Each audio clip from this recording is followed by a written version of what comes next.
오늘 그를 잊었더라 이런 제목으로 말씀을 나누도록 하겠습니다. 이제 계속 요셉의 이야기를 저희가 보고 있습니다. 코이라고 하는 물고기가 있습니다. 혹시 아시는 분이 계실지 모르겠는데, 코이라고 하는 물고기는요 아주 조그마한 물고기인데, 집에서 보면 요만한 화분만한 어항에 한두 마리 넣어놓고 키우는 물고기가 있는데 그게 코이라고 합니다. 그 물고기들이 어항에서 한 5cm에서 8cm 정도까지 자란다고 합니다. 그러니까 제일 크게 자라도 한 요만하겠죠. 그런데 이 코이가 신기한 게 뭐냐면 어항에서는 5에서 8cm까지만 자라지만 큰 수족관 안에 넣으면은요 이 코이라는 물고기가 15cm에서 25cm까지 자란대요.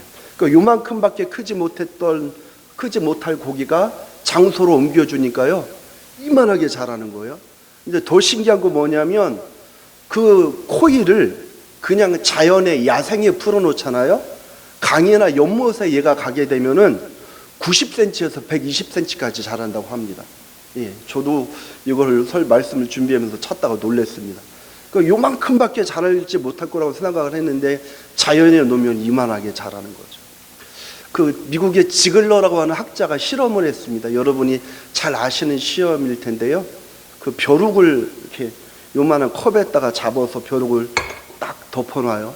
벼룩은 자기 몸의 100배 이상을 뛸 수 있다고 합니다. 그러니까 점프를 하면요 30cm 차 이상으로 점프를 할 수 있대요. 그런데 조그만 컵, 불과 10cm도 안 되는 컵을 가지고 벼룩을 그 안에다 가둬놓고 딱 덮어 놓는 겁니다.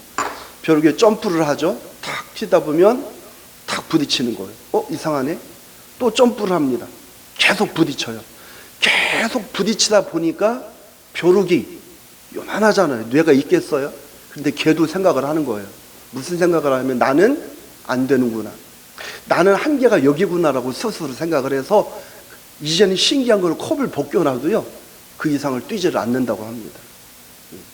하나만 더 말씀을 드리면 지금은 그런 게 많이 없어졌습니다만 태국 같은 데 가면 야생의 코끼리를 길들여서 관광으로 할 수 있도록 하잖아요.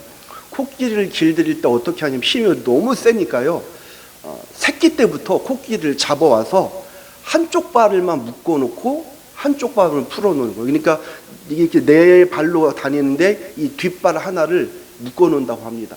그러면 코끼리가 힘을요 이렇게 쇠로 딱 묶어놓으니까 콱 가면 아프니까 얘가 자기 힘을 쓰지 못하고 사람이 조절하는 만큼만 힘을 써요. 그래서 풀어놔도요 이제는 습관이 되는 거예요. 자기의 힘을 잊어버리고 나는 요만큼이야라고 하면서 사람이 움직이는 만큼만 얘는 움직이게 몸에 습관이 됩니다. 몸에 배어버리는 거죠. 어떤 습관이? 나는 안 된다, 나는 여기까지다, 나의 한계는 이만큼이다 스스로 생각을 하게 되는 겁니다. 그러니까 자꾸 한계를 습득시키는 거예요. 나는 더 많이 할 수 있는데 한계를 습득시켜서 너는 아무리 해도 안 돼라고 계속하는 겁니다. 낙심이 자꾸 습관이 되면 무섭습니다. 여러분 계속 낙심이 찾아오면요 너무 절망적입니다. 우울증도 생기고요 삶이 자꾸 피폐해집니다. 어떤 영화를 보니까요 어떤 사람이 복수를 하려고 범죄자를 잡아다가 막 두들겨 패요. 그리고 거기서 복수를 끝내지 않고 풀어줘요. 그럼 이 범죄자가 이제 나 살았다고 도망가는데 몰래 또 쫓아가가지고요 그 전보다 더 센 고통을 주는 겁니다. 나 죽을 것 같아. 근데 죽을 줄 알았는데 또 안 죽는 거예요. 또 풀어줘요. 그리고 또 살만하면 또 가서 또 고통을 주는 겁니다. 계속 이걸 반복시키니까 나중에 멘탈이 무너지는 거예요. 결국은 죽게 됩니다. 그러니까 계속 낙심은 사람을 무너지게 만듭니다. 요셉이 감옥에 던져졌잖아요. 요셉한테 낙심이 계속 찾아옵니다. 첫 번째 낙심은 뭐였지? 형들한테 내가 배신을 당한 거예요. 엄마는 다르지만 같은 아버지 밑에서 자란 형제들이 다 한마음이 돼서 나를 팔아버렸어요. 얼마나 절망이 찾아왔겠습니까? 다른 사람한테 배신을 당해도 속이 상하고 막 마음에 분노가 오르는데 형들한테 배신당해서 얼마나 힘들었겠어요. 그런데 이제 보디발의 집에 가서 보디발의 집에서 열심히 일을 했습니다. 여러분 성실하다는 게 뭔지는 모르겠어요. 근데 참 이상합니다. 저희가 지난주에도 나눠서 알지만 이 형통케 된다라는 단어가 가장 많이 쓰인 때가 이 요셉이 이제 형들에게 팔려서 보디발의 집에 노예로 팔려가고 또 거기에서 지하의 감옥에 던져졌을 때 성경은 요셉을 향해서 계속 형통케 되었다는 표현을 씁니다. 어울리지 않아요. 근데 이거는 진짜 우리의 상식을 뛰어넘는 어떤 하나님의 그 뜻이 있는 거예요. 그러니까 여러분이 인생의 어떤 상황에 던져졌을 때요, 그 자리가 악한 자리만 아니라면, 그 자리가 죄악된 자리만 아니라면 성실하게 최선을 다하는 삶을 살아가셔야 합니다. 내가 불편한 자리라고 해서, 내가 마음에 들지 않는다고 해서 대충 살면요, 이거는 하나님 뜻을 어긋나는 거예요. 하나님 우리를 세상으로 보내셨잖아요. 제가 늘 강조하잖아요. 예수 믿는 사람은 저 우리끼리 산속에 가서 천막 치고 하얀 옷 입고 막 찬송하면서 살으라고 하나님이 보내신 게 아니에요. 우리를 세상 속으로, 여러분 직장 속으로, 학교로, 환경으로 보내셨어요. 그곳에서 빛과 소금으로 살아가라는 거예요. 그러면 그 안에서 우리는 최선을 다해서 성실하게 살아가야 합니다. 요셉이 만약에 아유 다 틀렸어 나 감옥에서 이거 뭐야 그냥 가만히 앉아서 죽을라면 기다리고 있었다면 물론 하나님이 어떻게든 하셨겠지만 요셉의 강점이 이제 드러나기 시작하는데 요셉이 변화되기 시작하는 모습이 보이잖아요. 요셉이 아유 나 끝났어 주저앉아 버렸으면 이런 하나님의 놀라운 은혜의 모습들이 보여지지 않았을 수도 있어요. 그런데 요셉은 뭐 했어요? 노예로 끌려갔는데 거기서 성실하게 산 거예요. 이게 뭔지는 도대체 노예 생활을 성실하게 한다는 게 뭔지는 모르겠는데 그걸 성실하게 해냈어요. 그랬더니 보디발의 아내가 요셉의 뒤통수를 쳤는데 보디발은 알잖아요. 저 같으면 죽였을 건데 안 죽여요. 아는 거예요. 보디발이 얘는 그럴 애가 아니야. 이건 뭐죠? 요셉이 성실하게 살아왔던 대가입니다. 대가. 그러니까 여러분, 저와 여러분이요 무슨 일을 할 때 어떤 일이 툭 터졌을 때 소식을 들었을 때 그 사람은 그럴 사람이 아니야, 이런 평가를 좀 우리가 받을 수 있어야 되는데 자신 있으신가요? 참 저는 지금까지 제 삶을 들여다보면 목사로서 살아왔지만 참 부끄럽습니다. 하나님 앞에서 이제부터라도 저와 여러분의 삶이 요셉처럼 내가 때로는 원치 않는 노예 생활로 내가 유배될 수도 있고요, 지하의 감옥에 던져질 수도 있고, 진짜 하기 싫은 어떤 일을 만날 수도 있고, 어떨 땐 정말 감당이 안 되는 사람들과 어울리게 될 때도 있어요. 그러나 그런 상황이 온다 할지라도 그 자리가 죄악된 자리가 아니라면, 하나님께서 인도하신 자리라면 최선을 다해서 성실함으로 살아가시기 바랍니다. 그러면 하나님께서 그런 여러분의 삶의 태도와 여러분의 그런 결단을 사용하셔서 놀라운 하나님의 뜻을 만들어 가시는 거예요. 자, 이제 이 요셉이 그래서 감옥에도 갇혀 노예가 됐고, 거기서도 또 모함을 받아서 감옥에 또 던져집니다. 얼마나 좌절과 낙심이 계속 반복되잖아요. 끊임없는 좌절과 낙심이 요셉을 계속 괴롭힙니다.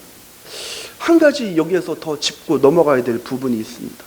도대체 하나님은 왜 이렇게 요셉에게 자꾸 좌절과 낙심을 주실까요? 아니, 하나님이 전능하신 하나님이잖아요.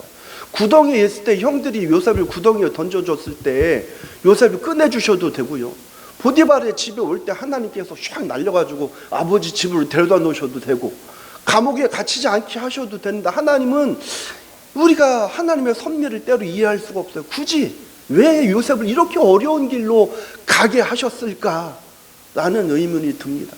근데 한 가지, 하나님의 섭리를 다 이해할 수는 없지만 한 가지 확실한 게 하나 있어요. 그게 뭐냐면 요셉이 아버지 집에만 있었다면 이런 요셉이 만들어지지 않았을 거예요. 아버지 집에 있을 때 여러분 요셉의 모습을 알잖아요. 형들의 이야기 가만히 듣고 다 일러 바쳐요. 아버지한테 제일 얄미운 사람이 그런 사람이잖아요. 싹 가만히 아무 말도 안 하고 듣고 있다가 가서 프로가 가서 일르는 사람, 선생님한테 가서 일르고 친구한테 가서 걔가 너 욕하던데 자기는 뒤로 싹 빠져요. 얼마나 형들이 요셉이 미웠겠습니까? 요셉이 그런 사람이었어요. 그러니까 하나님은 요셉을 아버지 집에서 분리시켜버린 거예요. 야, 너 힘들겠지만 너는 이 정도로 끝날 사람이 아니야. 너는 있잖아, 이스라엘의 민족을 형성해야 되는 놀라운 도구로 너를 삼을 거야. 하나님이 요셉을 분리시키는 거예요. 아브라함을 하나님이 갈대아 우르에서 불러내셨잖아요. 야, 너는 있잖아, 여기에서 그냥 평생 우상만 만들다가 그게 진짜인 줄 알고 죽을 사람이 아니야. 내가 너를 통해서 민족을 만들고 너를 통해서 메시아를 보낼 거야. 하나님의 뜻이거든요.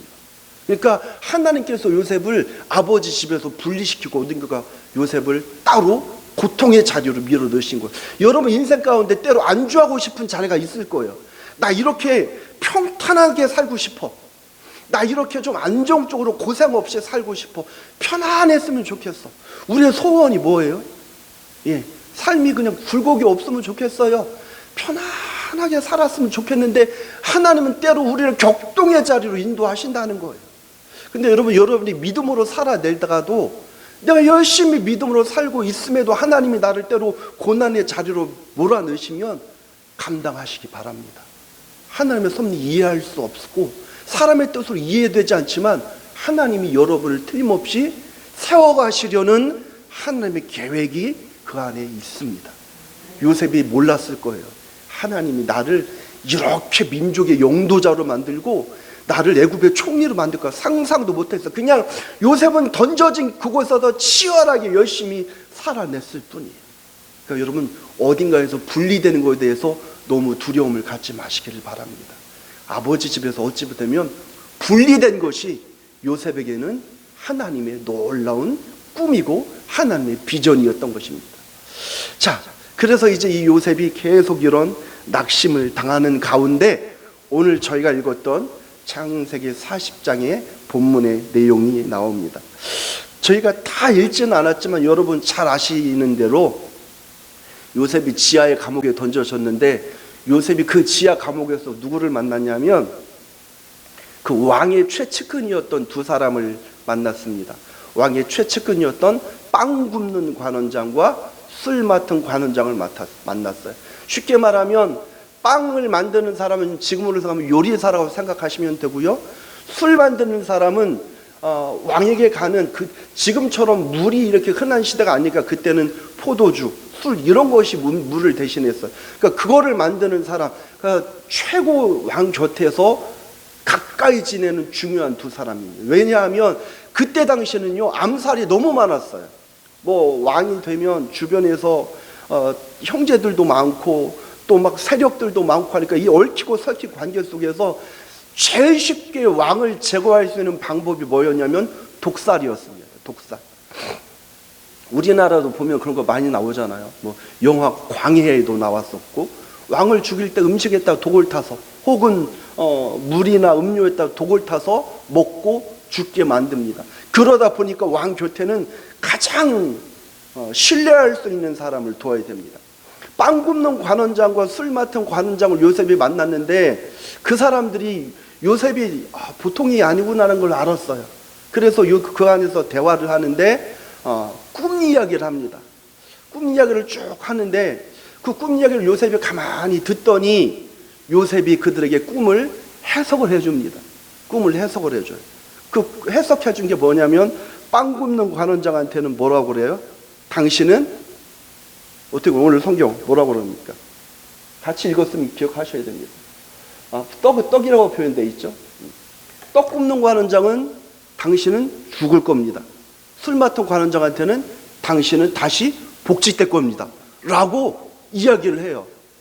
그렇게 하고 나서 그때 술 맡은 관원장이 뭐라고 말하냐, 그 이야기를 들으니까 기분이 좋잖아요. 진짜든 가짜든. 그래서 술 맡은 관원장이 요셉한테 이렇게 얘기를 한 거예요.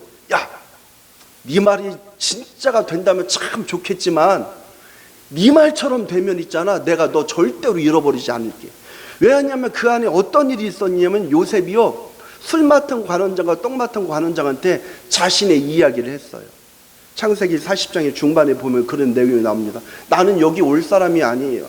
나 억울해요. 나 참 억울합니다. 내가 누명을 쓰고 이 자리에 왔는데요 저는 여기 올 사람이 아니에요. 이 얘기를 들으니까 술 맡은 관원장이 요셉한테 그래? 그러면은 네가 나한테 말한 대로 꿈이 이루어지면 내가 밖에 가서 반드시 너를 잃어버리지 않고 꺼내줄게 라고 이야기를 합니다. 근데 여러분 아시죠? 뭐 말로 공수표 남발 많이 하시잖아요. 저도 뭐 가끔 그런 말을 합니다. 나한테 1억 생기면 내가 1,000만 원 떼어서 줄게. 근데 막상 1억이 딱 주어지면요, 심각한 고민이 생기는 거예요. 그때부터 1,000만 원이 공이 붙어 있어도 공이 자꾸 하나나 두 개가 빠지게 돼요. 주려는 것들이. 그러니까 술 맡던 관원장이 그때 그렇게 얘기를 했는데, 이제 오늘 저희가 읽었던 본문의 말씀처럼 술 맡던 관원장이 요셉이 꿈대로 됐어요. 진짜로 떡 굽는 관원장은 사형을 당했고, 술 맡던 관원장은 복직이 돼서 왕 곁으로 다시 갔습니다. 자, 이거를 보기 전에 한 가지를 짚고 넘어갑시다. 요셉이 떡 굽는 관원장과 술 맡은 관원장한테 자신의 억울함을 이야기했잖아요. 창세기 요셉의 이야기가 딱 고난이 시작될 때부터 지금까지 요셉이 적극적으로 말을 했다라는 건 한 번도 드러나지 않아요. 말하지 않았어요. 그렇죠. 형들한테 막 구덩이에 던져줬을 때 살려주세요 이런 표현도 나오지 않고, 보디발의 아내한테 누명을 썼을 때도 제가 안 그랬어요, 보디발 이 아내가 당신 부인이 그랬어요, 이렇게 말하지 않았어요. 그냥 조용히 끌려왔어요. 그런데 이 지하의 감옥에서는 무슨 일이 있었냐면 요셉이 자기의 처지를 적극적으로 말합니다. 술 맡은 관원자가 떡 굽는 관원장한테. 그럴 수 있어요. 우리가 인생을 살다 보면 때로 도움을 받을 수도 있어요. 그렇죠. 내가 어려운 일에 처했을 때, 내가 삶의 곤경을 만났을 때 나를 도와줄 누군가에게 도움을 요청할 수도 있습니다. 그러나 기억하십시오. 중요한 건 뭐냐면, 가장 중요한 건 뭐냐면 우리의 모든 부탁은 하나님께 가야 됩니다. 하나님께 가야 돼요. 요셉이 여기서 술 맡은 관원장과 떡 굽는 관원장한테 자기의 처지를 이야기했는데, 그 뒤에 술 맡은 관원장은 이 이야기를 잊어버렸다는 거예요. 잊어버렸다는 거예요. 여러분 보십시오. 그러니까 어떤 목사님이, 제가 그 책을 읽다 보니까 그 목사님이 그런 얘기를 하는데 저 공감했습니다. 만약에 술 맡은 관원장이 요셉을 기억했다, 잃어버리지 않고 기억했다면, 그래서 갔으면 얘기를 할 거 아니에요. 왕한테. 제가 지하의 감옥에 있을 때 이러이러한 애가 있었는데요, 이런 애가 있었는데 얘가 이렇게 억울한 일을 쓰고 누명을 쓰고 감옥에 던져줬다. 그러면 왕이 조사를 시작할 거란 말이죠. 그럼 왕이 조사를 시작하면 자기 그 장관이었던 보디발도 다시 소환이 돼야 되고, 그때 일도 또 다시 들춰줘야 되는 거예요. 보디발의 아내와 있었던 일들, 그런 일들이 들춰지면 여러분 보십시오. 인간 관계는 항상 진실대로만 되지 않습니다. 특별히 이런 시대는요, 이런 시대는 진실을 찾아가는 게 아니라 권력이 맞는 대로 되는 거예요. 그러면 그때 판이 어떻게 짜졌을까요? 하다 보면은 어쩌면 진실을 알았을 수도 있어요. 얘는 진짜 억울한 애네, 보디발의 아내가 얘를 유혹하려고 했네. 이것이 물밑으로 드러나게 되면요, 제가 생각할 때 요셉을 야, 너 억울한 일 당했으니까 풀어줄게 하지 않았을 거예요. 오히려 이거를 덮으려고 요셉을 죽였을 거예요. 너는 이런 일이 있었네? 그래, 너만 입 다물고 조용히 사라지면 끝나. 죽었을 거예요. 요셉 그 노예 한 명 죽이는 거 일도 아니잖아요. 그래서 제가 그 책을 읽다 공감을 했습니다. 어찌 보면 술 맡은 관원장이 요셉을 잊어버린 게 요셉한테 재앙이 아니라 은혜일 수도 있겠구나 하는 생각이 들어요.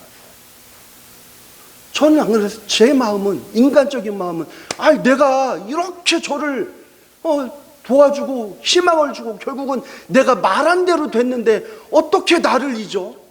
어떻게 나를 잊어?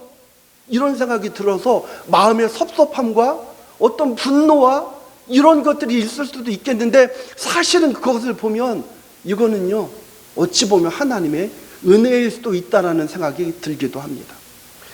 그건 믿음으로 적용하기 나름이니까 그렇다고 칩시다. 근데 중요한 거 뭐냐면 어쨌거나 술 맡은 관원장이 요셉을 잊어버렸다는 거예요. 잊어버렸다. 누가 잊었어요?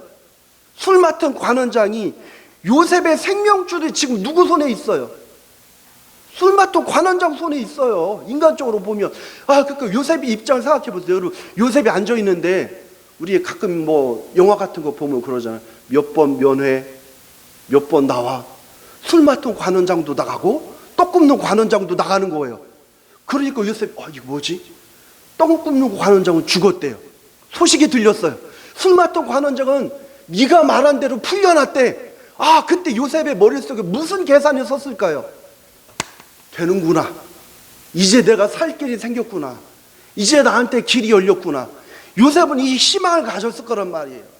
그래서 그 희망에 요셉은 마음이 불탔을 거예요. 야, 술 맡던 관원장이 이제 살아났으니까 나를 말해서, 나를 이야기해줘서 나의 억울함을 풀어주고 나를 살려줄 거야. 이런 소망을 가졌을 거예요. 그런데 성경은 뭐라고 그러냐면 그를 잊었다는 거예요. 다시 한번 요셉에게 좌절이 찾아옵니다. 여러분, 기다림이 참 힘든 거 아시죠? 예를 들면 병원에 갔어요. 어디가 아파서 병원에 갔는데 의사 선생님이 고개를 들이고 검사를 해봐야 되겠는데요. 심각한 말이에요. 검사를 해주고 얘기를 합니다. 다음 주 월요일 날 답을 드릴게요.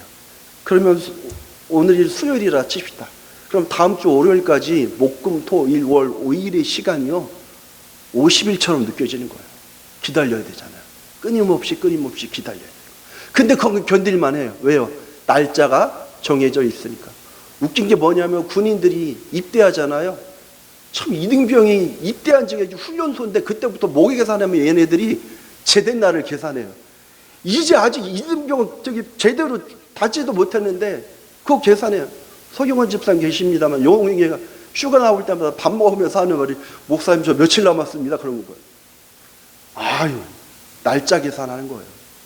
그래도 그걸 하면 왜요? 날짜가 정해져 있으니까. 기다리면 참 힘듭니다. 근데 요셉은요 기다리는데 더 힘들어요. 왜죠? 기약이 없는 기다림이에요. 언제 답이 올지 몰라요. 오늘 오겠지 소식이 없어요. 내일 오겠지 소식이 없어요. 한 달이 지나요. 1년이 지나요.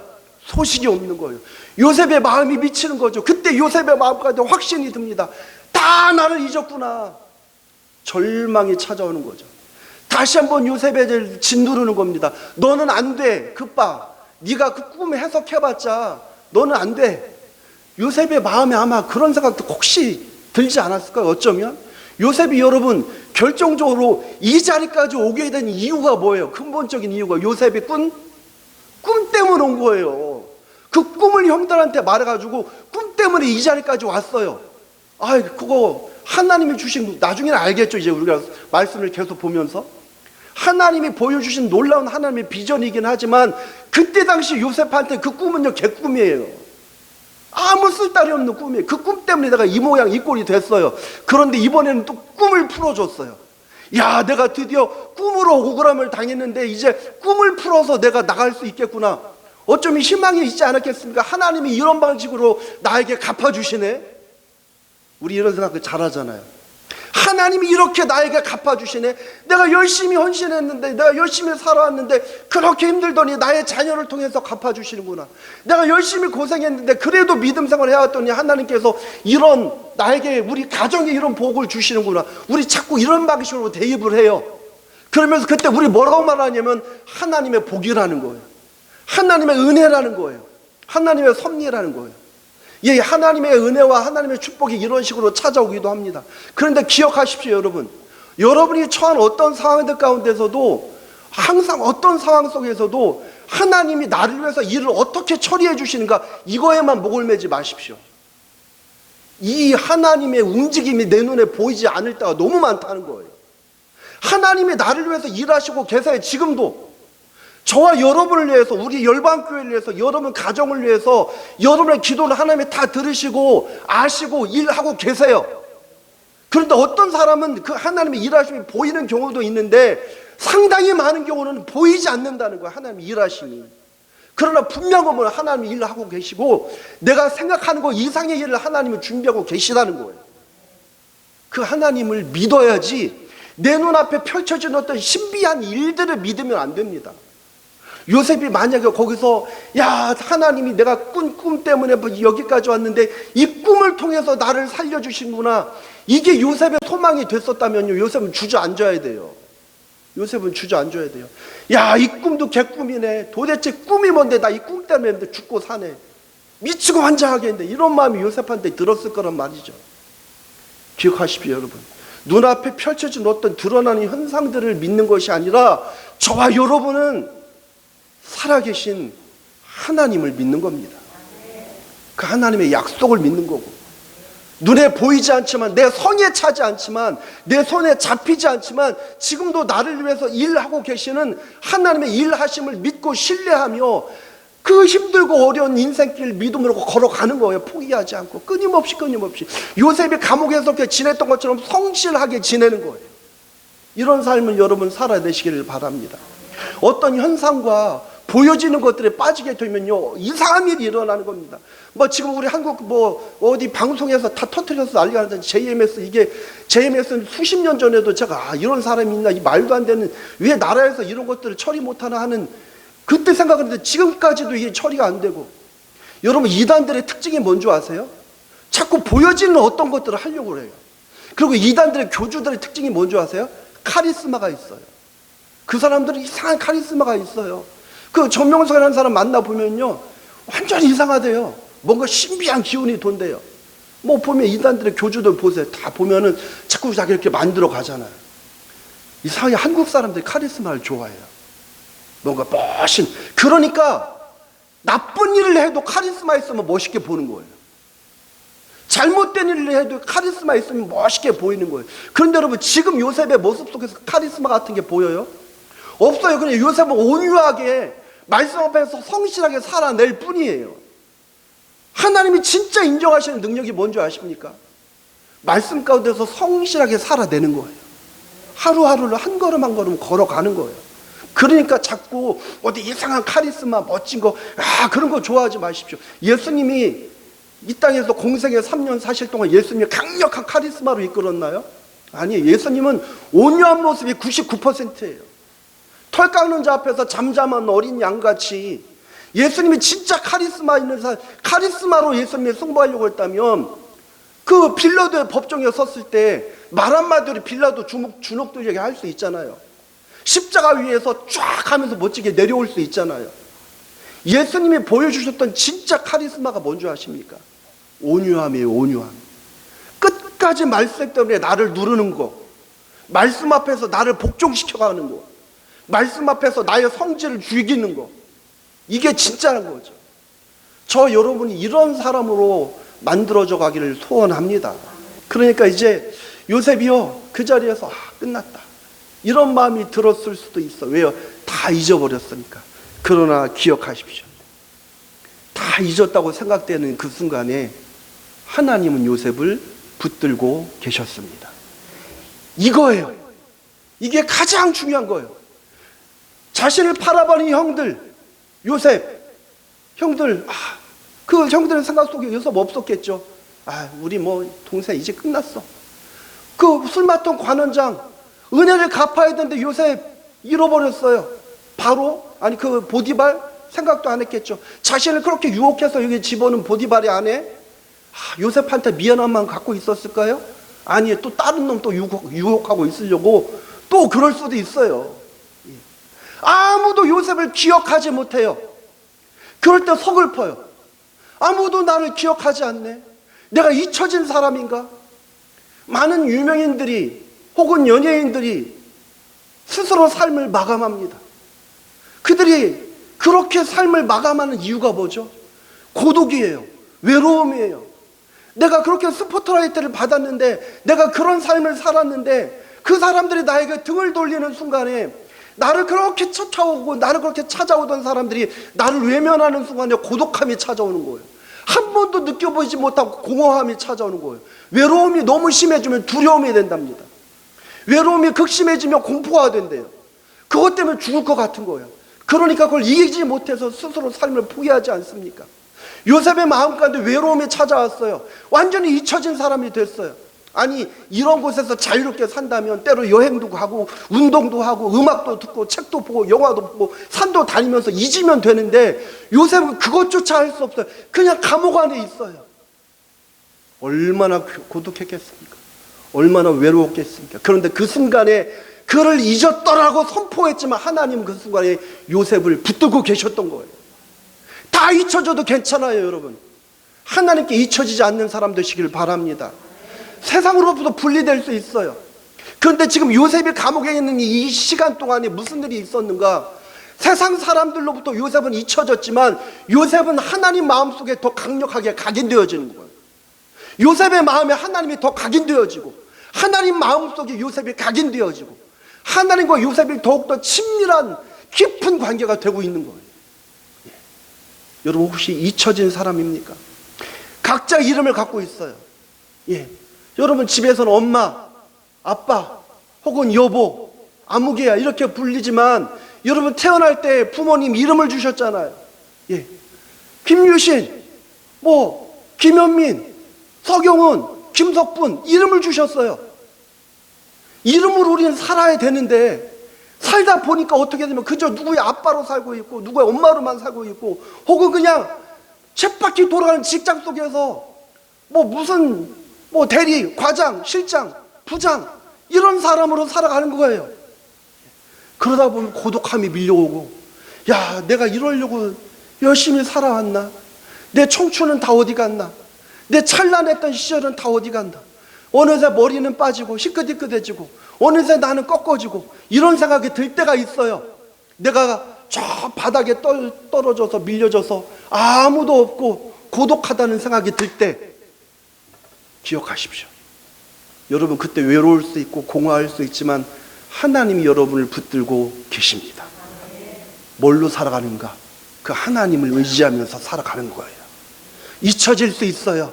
난 이렇게 살면 안 되는데, 내가 여기 있을 자리가 아닌데 잊혀질 수 있어요. 그러면 여러분 그 자리를 탈피하고 벗어날 때까지, 아니면 그 길을 계속 가야 한다면, 그때 좌절하고 낙심하고 나는 안 돼, 너는 끝났어 이렇게 하지 마시고, 하나님 마음속에 깊이 각인되는, 하나님 마음속에 깊이 사무쳐지는 여러분들이 되시기를 바랍니다. 이렇게 되면서 요셉이 만들어지는 거예요. 말씀을 정리하겠습니다. 여러분 인생 가운데 그런 분 계십니까?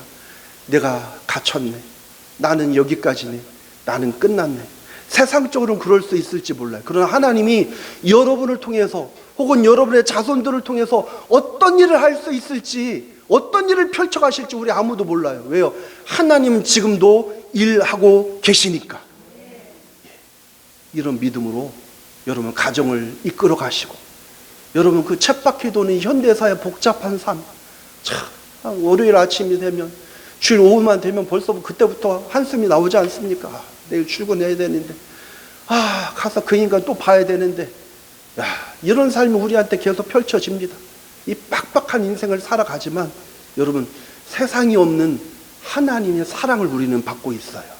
그 하나님의 사랑을 의지하면서 지하의 감옥 속에서도 다 잊었지만 요셉을 붙들고 계신 하나님께서 여러분 붙들어 가시고, 우리 열방교회 붙들어 주시고, 우리를 위해서 일하신 하나님 믿으며 승리하는 여러분들 되시기를 주의 이름으로 축원합니다.